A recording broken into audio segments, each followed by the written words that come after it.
Talking to him about that, I'm sure, very shortly, but also about Syria. Christina, you've got another story, because that's the other awful thing going on in front of our TV screens.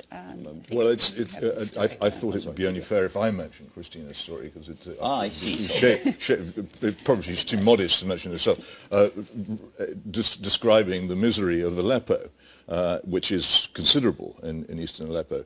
But to me, the extraordinary thing about this is the attitude we have towards it, is that we still take a something must be done view of Aleppo, when in fact what's happening is that the very, very nasty al-Nusra Front, the kind of people who a few years ago we were denouncing as al-Qaeda and regarding as hopelessly impossible Islamists, are being defeated.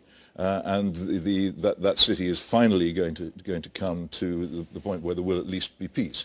The only mercy in war is a swift victory, and there hasn't been a swift victory. But after nearly seven years of war in Syria, it looks as if we might be reaching the point where Saudi Arabia and us and the French and the Americans are going to give up trying to overthrow a government, and people can at last begin to rebuild the country. And do you think there is a realpolitik case for saying that it's been a hideous war, the Russians and Assad have behaved hideously, but actually it's better for this thing to finish? They haven't behaved any more hideously than we or our allies have behaved in Fallujah or now in Mosul. Come on, they have behaved. I mean, you've got people trapped in eastern Aleppo as we sit here, 300,000 people there, that are being bombed every day. They've bombed the hospitals, now they've bombed the schools. Well, our sources for this are people inside eastern Aleppo. There hasn't, as far as I know, been a single independent Western journalist in eastern Aleppo. We rely entirely on propaganda sources, on pictures which always show wounded children being carried by noble unarmed men